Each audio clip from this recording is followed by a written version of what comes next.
Yes banyarwandakazi, ndongera kubibutsa ko ejo ni umunsi udasanzwe kuri ya stade yacu perezida w'u Rwanda yatwihereye kabisa, ndavuga Amahoro Stadium. So ejo rero murabizi ko hagati y'Amavubi na Nigeria bizambikana, abakinnyi b'u Rwanda bakomeje gufata imyitozo myinshi kabisa, ubu bari gukora udushya tudasanzwe ndetse bitegura gushimisha abakunzi babo cyangwa se abanyarwanda muri rusange nk'uko bisanzwe. So ejo rero ntabwo ndi buvuge byinshi, mureke dusesengure muri ubu buryo kugira ngo ntabatindira. nk'uko mubizi ntago maca kwizimba mu magambo, ahubwo dusesengure umukino muri rusange akantu ku kandi muri ubu buryo. Gahunda retete ya probebo ngewe uruhande rumwe wenda bakurikirane by'Amavubi hafi n'abatekinisiye baraza kubisobanura, ariko mwizamu urumva byo ni fiacre no rucabana, urumva fiacre. Umutima wa defense ubwo manza agomba kugarukanamo nanje mutsinzi, urumva nyuma ho nta gihinduka. Ngorengana Claude kuri gatatu, kuri gatandatu kapiteni Jihad, ku munani Sahabu bench, urumva Hakimu Sahabu niyo mukinnyi uri uniform muri group. Hakimu Sahabu umunani, urumva Aniseti icumi baretse gake genda gake ariko wegenda gake urumva karindwi York 11 ni seti 9 inshuti mu mugongo w'Egelete. Abo nibo batinosa ego mu mugongo w'Egelete. Bafite mediane irimo Sahabu, Gelete na Jihad. Yego. Noneho abantu bakavuga koca, abantu bamwegereye koca, abantu koca byamuntu acabara ko imbere ya Nigeria udafite koca Victor Osimhen udafite nimero 6 de Messi. Umuntu akimara kwimbwira nayirebye shana mvuga buranyisha. Noneho umuntu arambwira ati koca ngo approche ze ngo na approche zero offensive. Koca yavuze ati ngiye abakinnyi mfite n'abakinnyi b'ababora mugano babasesenguza nkunda abantu bazi gukina agapira ku kirere, urumva ati niba abakinnyi ati ngiye mfite abakinnyi b'abatekinisi bashobora gupasanya, bashobora kurusha equipe yose possession bakagomana umupira, urumva akavuga ati kuki mufite mu bwoba bwo gushaka gukina mugarira mucunganwa n'agatego kamwe mukakadefanda, ati ngiye nashaka gufungura umukino. Niyo approach ngo yakoca murusha. Ariko ngo umuntu witwa ni seti kuva imyitozo yatangira bakina nyine bakina kwa kundi ikipe ya mbere n'iya kabiri, Aniseti ngo ntarabura mu ikipe ya mbere, ngo arajya muri concurrence na Samuel Gelete, ngo ntarabura mu ikipe ya mbere. Aniseti ngo afite forme zicamo eto, arimo nimero 11 se cyangwa nimero 10 ya azamukinisha kuri 11 urumva. Ariko ko nta n'umuwinga y'umuboso tugira burya Aniseti ngo afite forme ziteye bwo, undi muwinga y'umuboso tugira umeze neza uri mu byiza. Aniseti ngiye numva bya, ariko undi muntu ngo ufite forme zica inkweto ni umuntu witwa Hakimu Sahabu.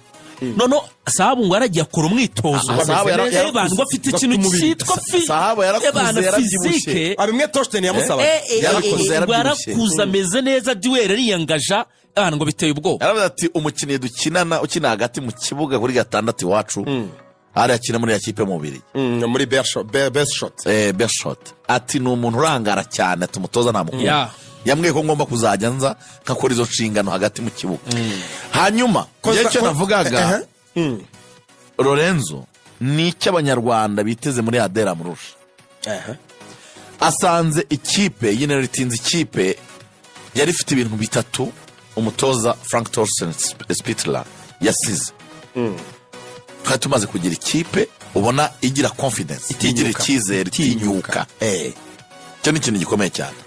Twari tumaze kugira ikipe itsinda igitego.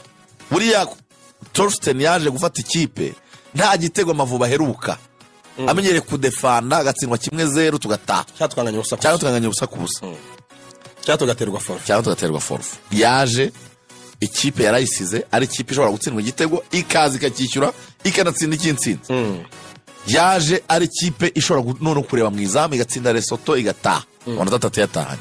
ikindi cya gatatu ni ikipe yari imaze kutumenyereza ko mu rugo habaye nyine mu rugo yego hari ahantu ho gukinira uretse Libya yadukoze mu jisho ariko ubundi Benin twarayitsinze Nigeria turanganya amakipe twarayagoye cyane mu rugo turahagorera turabagora cyane rero umutoza agomba kuza agahera kuri ibi bintu bitatu byari bihari ntitubone icyo bita setback gusubira inyuma ahubwo tukabona bijya imbere gusa icyo amakuru namenye ni uko ngo abakinnyi mu mwiherero no mu myitozo barishimye pe ikintu bita mood uko bafashwe nk'uko n'abakinnyi bagendaga bigarukaho uko babayeho Sainte Famille hariya biryamira muri iriya hoteli nshyashya ngo bameze neza cyane hano mu mujyi spirit iri high imibanire ni bien bafashwe neza.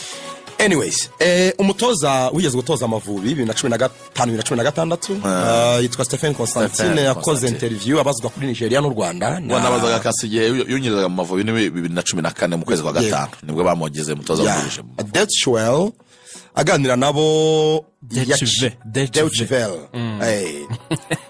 Thank you. Action college. Yagakuye ariko cyane. Bamubaza ku Rwanda na Nigeria yaciye intege Nigeria cyane na interview nabonye abanyanigeria bavuzeho cyane.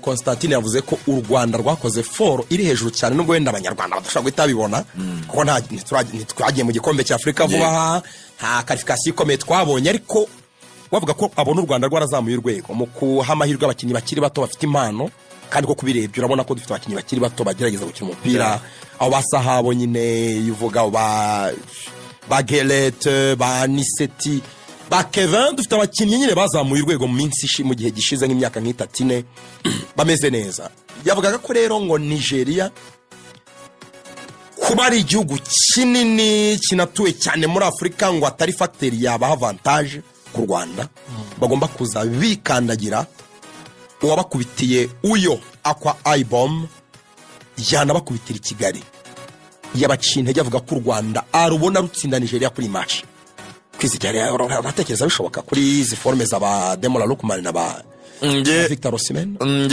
nabibona bitandukanye nabyo gusa icyo navugaga tumaze kugira nk'ikipe y'igihugu y'u Rwanda Amavubi nuko mu rugo tugerageza kwitwara neza